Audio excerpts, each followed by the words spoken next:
What up, good people? Welcome to the ReKap 100 channel. If you already read the title, then you already know what we're talking about today, the Houston label, SwishaHouse. But before we go any further, go ahead and like, comment, and subscribe to let us know that you are rocking with us. That would be greatly appreciated. And without no further ado, let's get into this video. It's the AD putting it down for the now. Swung so hard my wood wheel came out.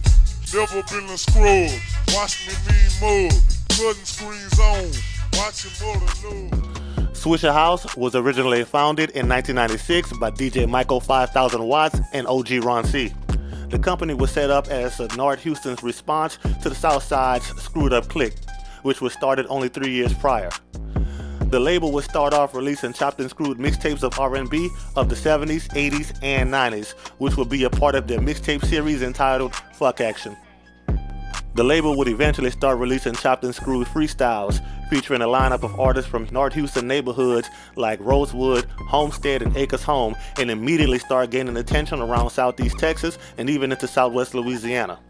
Part of the lineup that helped SwishaHouse become a force included names like Lil Mario, Lil Ron, Archie Lee, Big Tiger, Lester Roy, Big Pick, and more, who all featured on SwishaHouse's earliest releases, gaining the most waves with their freestyle street smash, Drank Up in My Cup. Drank up in my cup, man, hold up. It's the Big Tiger, got swangers on the truck.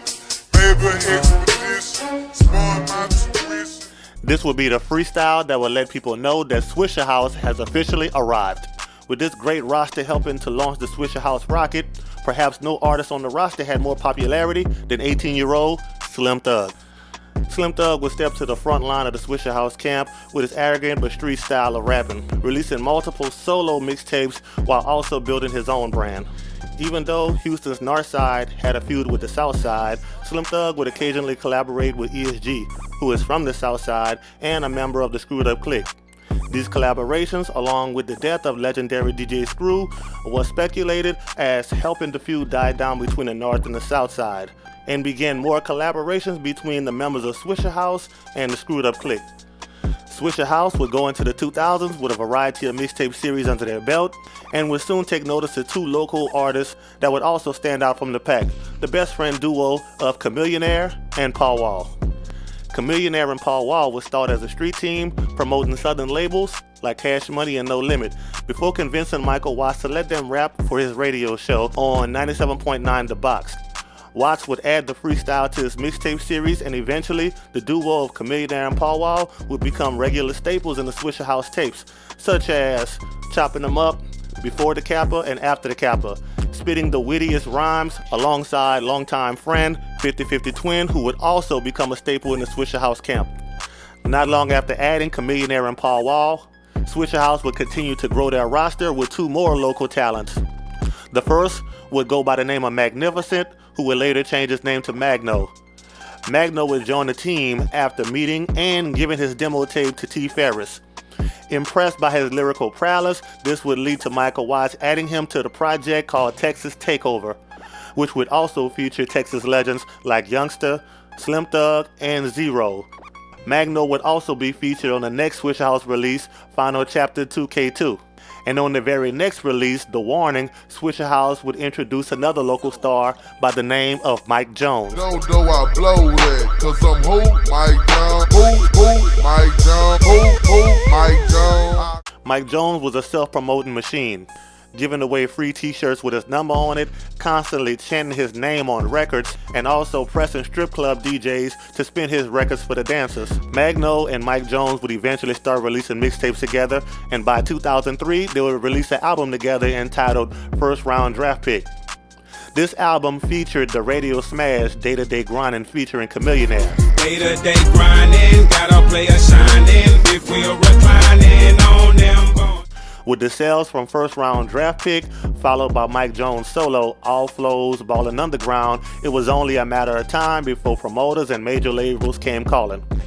Although First Round Draft Pick was a collaborative effort, promoters would only show interest in Mike Jones, launching Jones' solo career while SwishaHouse would sign a distribution deal with Universal.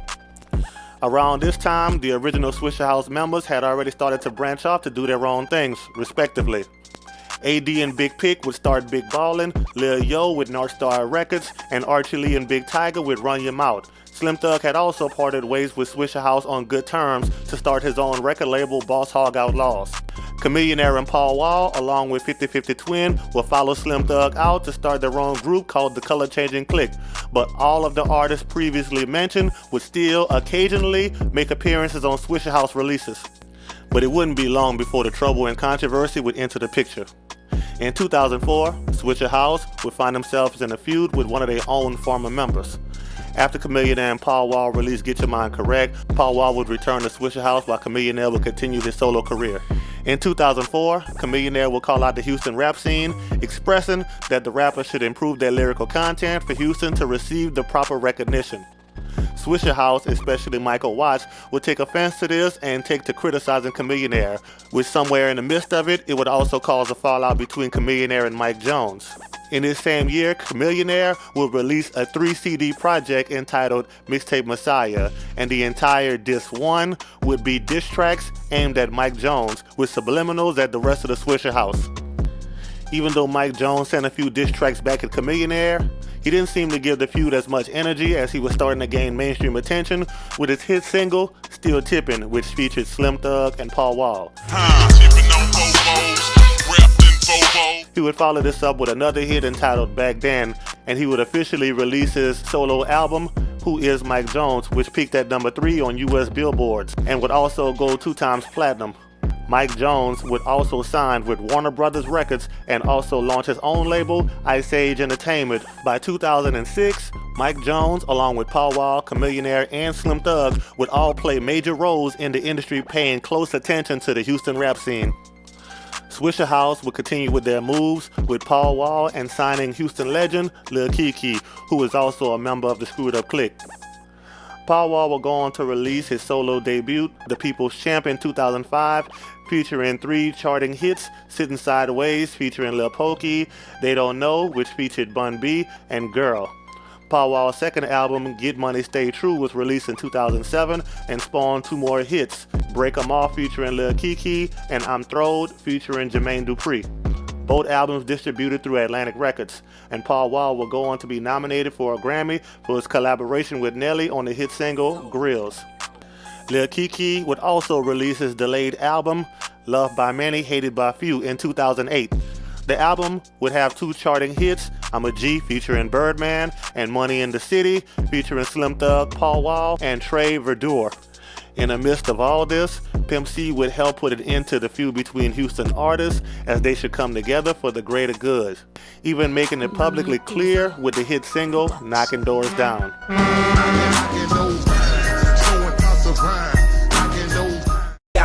If them niggas come together, know how much paper we can see. Some of these feuds would include SwishaHouse and former SwishaHouse members like Chamillionaire, Paul Wall, and Mike Jones, which eventually resulted in these artists putting their differences aside and just representing for H-Town.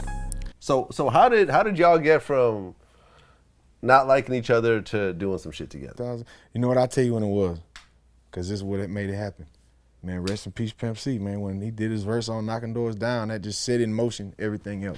By 2010, the rap game has suddenly started to change, with artists like T.I., Jeezy, Plies, and Lil Wayne being among some of the hottest names in the rap game. SwishaHouse, as well as other Houston artists, would slowly start to step away from the mainstream and return to the underground circuit while simultaneously investing in other endeavors.